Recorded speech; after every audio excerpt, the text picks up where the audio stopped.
en Activa Comunicación, entrevistas radiales. Bienvenidos a Rayuela, un programa en el que vamos hoy a hablar de comunicación. Hablas de Paca Paca, hablas de chicos y me pregunto qué tiene la comunicación estratégica para aportarte a la educación. Sí, ese cruce también, hablaríamos horas de ese cruce, ¿no? Pero no tenemos horas, nos sacan del aire. Esa cosa es muy interesante y muy interesante para trabajarla también recuperando las trayectorias, ¿no? Porque la comunicación estratégica tiene varios antecedentes, ¿no es cierto? Que teorías y autores, por supuesto, que son de alguna forma antecedentes científicos de esta comunicación actual, que es una comunicación que se piensa desde los nuevos paradigmas de la ciencia, pero también se piensa desde los pioneros de la comunicación en Latinoamérica. Y entonces ahí, y bueno, está Freire.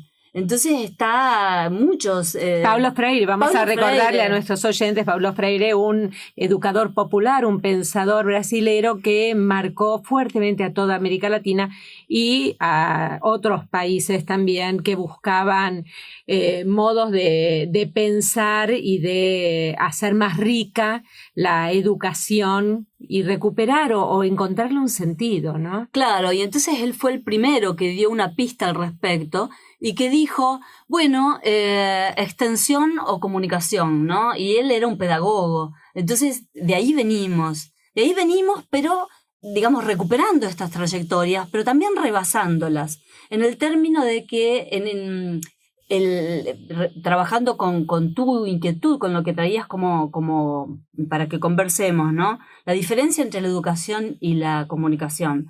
Bueno, la educación es un proceso que requiere comunicación y la comunicación es un proceso que es un proceso cognitivo. ¿Cuál es la diferencia?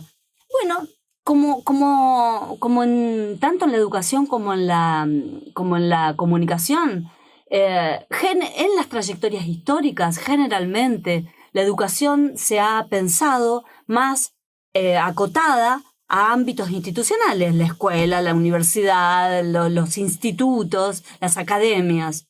Y la comunicación ha sido pensada tradicionalmente en ámbitos de difusión masiva. Las dos están cambiando, las dos se están transformando. Mucho más rápido la comunicación que la educación.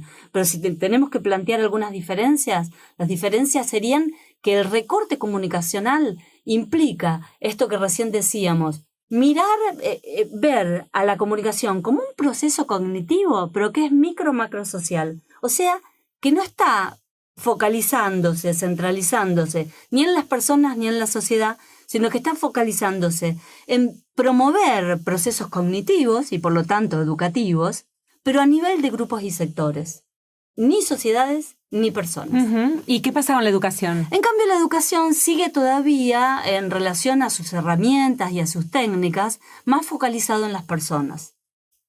Un desafío. Un desafío, sí. Porque es difícil pensar en como decíamos temprano, en estos nuevos escenarios en una escuela tan cerrada. Hace poquito tiempo estuvieron aquí referentes de educación, Gabriela Dicker, Andrés Deliche, decían, no podemos seguir pidiendo lo mismo a la escuela, más de lo mismo cuando sabemos que lo mismo no funciona. Totalmente.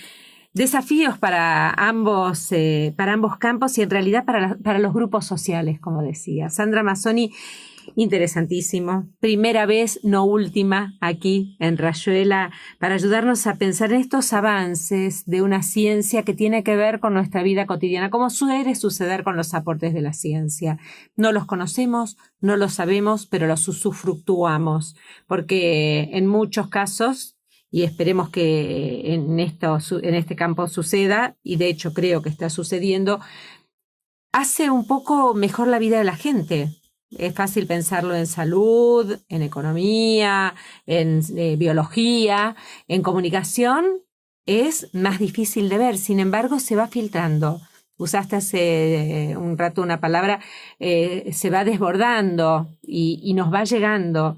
Y en ese sentido, bueno, haber traído tu palabra de comunicación estratégica, que nos implica a todos, no solo a los comunicadores. Dijiste al principio, Sandra, algo muy interesante. Tiene que ver también con que aprendamos a descifrar, lo dijiste con otras palabras, que aprendamos a comprender, a leer esta comunicación. Nuestra web, sandramazzoni.com.ar. El Facebook, Sandra Mazzoni Comunicación. Instagram, Sandra Mazzoni. YouTube, En Activa Comunicación.